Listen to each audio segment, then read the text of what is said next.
mereka adalah mitra untuk kerjasama industri strategis Indonesia. Kemudian highlight yang ketiga yang tadi saya sebut mengenai masalah RoRo. RoRo ini maknanya apa sih bagi ekonomi kita? Satu adalah dari segi connectivity. Jadi mengkonek titik-titik yang berjauhan dari pusat untuk menjadi lebih dekat. Karena kan kalau dulu misalnya ada barang yang mau dikirim dari Davao ke Bitung, maka barang itu harus muter melalui pelabuhan katakanlah ke Surabaya dulu baru naik lagi ke Sulawesi. Maka dengan adanya RoRo, maka jalur itu akan dipotong langsung dari Davao City, kemudian General Santos turun ke Bitung.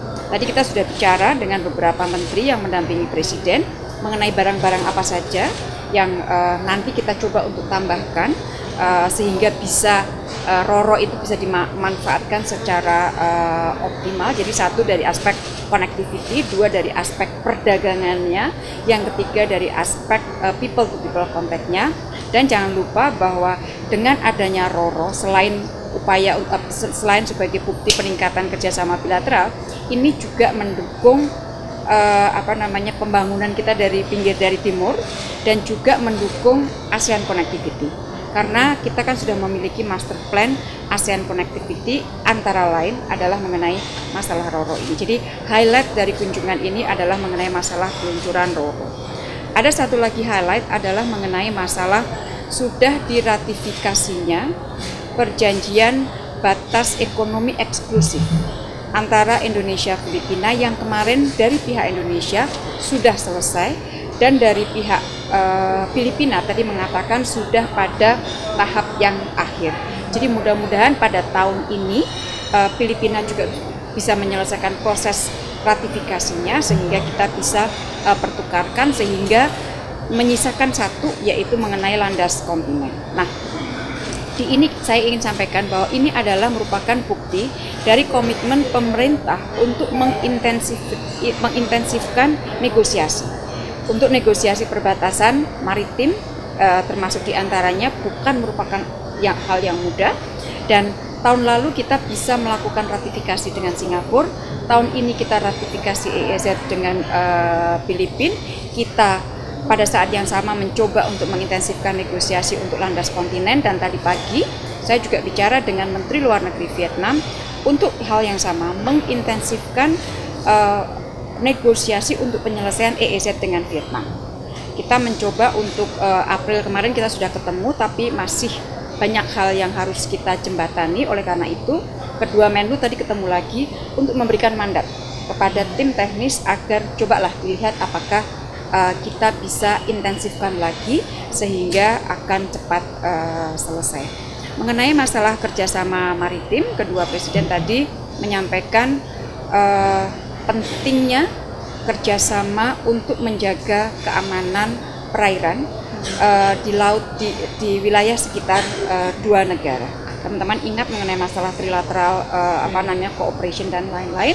Oleh karena itu tadi kedua presiden menekankan kembali pentingnya masalah keamanan maritim di perairan sekitar Indonesia dan Filipina. Karena sekali lagi pada saat kita memiliki jalur RoRo Davao General Santos Bitung, ini kan juga tidak berjauhan dengan perairan Sulu. Di sebelah barat dari wilayah itu kan sebenarnya sudah masuk ke situ. Oleh karena itu faktor keamanan ini menjadi sangat-sangat penting artinya, dan tadi kedua presiden sudah sangat tegas bahwa kita kerjasama untuk mengamankan wilayah perairan di situ. Plus mengenai transnational organized crime, joint working group kita minta untuk diadakan pada tahun ini, dan kita memiliki MOU untuk countering terrorism yang sudah akan habis, dan saya sudah konsultasi dengan Kepala BNPT. Indonesia akan minta agar MOU tersebut diperbarui kembali. Jadi itu intinya apa yang dibahas oleh kedua presiden. Teknis pengamanan jalur RoRo itu bagaimana, Bu? Ini kan sangat penting. Sebenarnya teknisnya adalah make sure bahwa perairan itu aman, ya kan? Karena kalau teknis mengenai masalah bisa saja pakai pengawalan, tetapi kan itu pasti akan ada hitungannya. ya kan. Oleh karena itu yang di jalur Roro belum termasuk daerah yang memiliki resiko, belum ya. Jangan beda. Tetapi sekali lagi kita kan harus antisipatif dari jauh. Dari jauh sebelumnya kita antisipatif, oleh karena itu ditekankan sekali lagi bahwa masalah keamanan perairan itu menjadi sangat penting artinya, karena sekali lagi dari aspek perdagangan kita itu sangat prospektif dengan Filipina. Jadi sekarang sudah 6.1 billion dan kenaikannya 32% dari tahun lalu. Oke? Bu, apakah juga yang dalam working group terorisme itu nanti dibahas soal adanya militer Indonesia yang menunjang pelatihan militer ke Filipina? Semuanya bisa dibahas. Tapi yang penting adalah bahwa joint working group itu diselenggarakan dulu. Dalam hal ini lead sektornya adalah Kepala BNPT. Sebelum berangkat saya sudah berkomunikasi dengan beliau dan beliau menitipkan pesan ini, dan tadi sudah disampaikan oleh Bapak Presiden dan Presiden Duterte setuju. Targetnya bulan berapa, Bu? Tahun ini. Oke.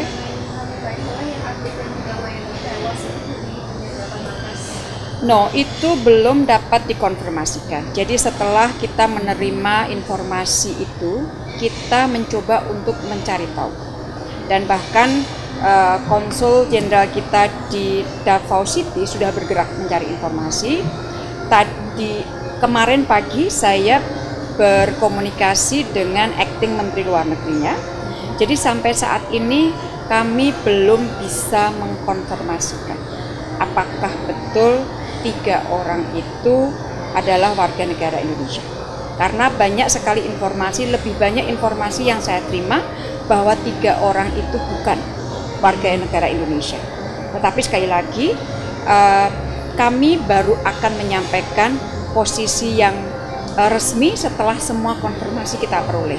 Sekarang tahapnya adalah kita sedang dalam proses untuk konfirmasi. Tetapi semua otoritas Filipina yang terkait dengan isu itu sudah saya hubungi, termasuk acting Menteri Luar Negeri Filipina yang sudah saya hubungi, saya komunikasikan kemarin pagi.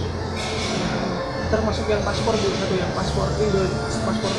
Ya, kadang-kadang kan antara ditemukannya paspor dengan orang kita nggak tahu apakah itu cocok atau tidak. Oleh karena itu kita biasanya pakai pemindai sidik jari dan sebagainya, itu untuk mencocokkan apakah betul antara data paspor dengan data orangnya. Jadi tidak sesimpel bahwa oke, begitu ada paspor ditemukan maka betul itu adalah ada orang Indonesia. Satu yang mesti dicek adalah apakah paspor itu palsu atau tidak. Setelah dicek kemudian kita cocokkan antara orang dengan data yang ada di paspor. Jadi ada langkah-langkah selanjutnya untuk mengkonfirmasikan bahwa betul orang ini adalah warga negara Indonesia, pemilik paspor dengan nama ini. Jadi kedua-duanya orang sama paspornya bisa diverifikasi sama? Belum bisa diverifikasi, tapi kita sudah bergerak. Oke? Informasi yang kita terima, besok Pak Presiden mau ketemu sama Chancellor State. Ya, State Councilor. State Councilor. Apa agendanya? Tentunya kita akan bicara mengenai masalah perkembangan di Rakhine State ya, karena kan tentunya Indonesia terus memonitor perkembangan, apalagi sudah ada laporan interim dari komisinya Kofi Annan, ada beberapa rekomendasi di dalamnya, dan apa yang dilakukan Indonesia, yang telah dan akan dilakukan oleh Indonesia adalah hal-hal yang kalau kita lihat dari rekomendasi dengan apa yang kita lakukan, itu semuanya itu sejalan.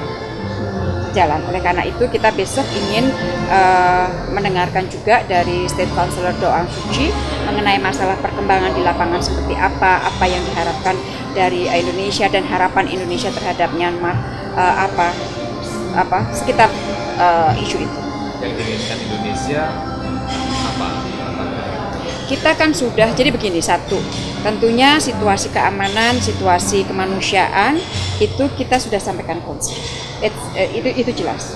Tapi kemudian kita juga bergerak bahwa di dalam menangani masalah Rakhine itu, Indonesia menyampaikan bahwa Indonesia siap bekerja sama agar terjadi pembangunan ekonomi, terjadi situasi yang enabling, yang inklusif.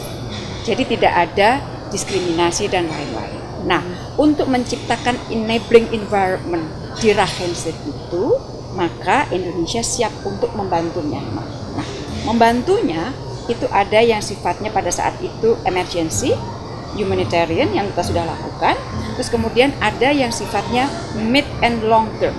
Kita sudah ada daftarnya. Yang mid and long term itu dari sisi health, dari sisi pendidikan, dari sisi ekonomi, itu semuanya ada, dan besok mungkin Presiden akan menyampaikan kepada Doa Suci. Tadi dibahas Marijen dengan Duterte terkait Marijen apa dibahas? Sama dengan yang dulu, enggak. Update terakhir ini seperti apa? Kan update terakhir adalah bahwa di sini sedang terjadi proses hukum untuk membuktikan bahwa Marijen adalah korban dari TPPO. Jadi kita status kita adalah sekarang kita menunggu proses hukum yang sedang terjadi di sini. Intinya Presiden Jokowi memberikan jaminan bahwa selama proses hukum masih berjalan tidak akan dilakukan eksekusi. Proses hukum karena ada permintaan kan untuk dia untuk dijadikan untuk mendalami proses hukumnya, ya. Dan janji kita dan kita berikan kepada semua bahwa hak-hak hukum itu kita penuhi, ya. Jadi tidak ada kaitannya dengan hukuman mati sendiri, tetapi hak-hak hukum dia kita masih tunggu. Di sini sedang terjadi satu proses, kita tunggu, ya. Oke, makasih. Terima kasih.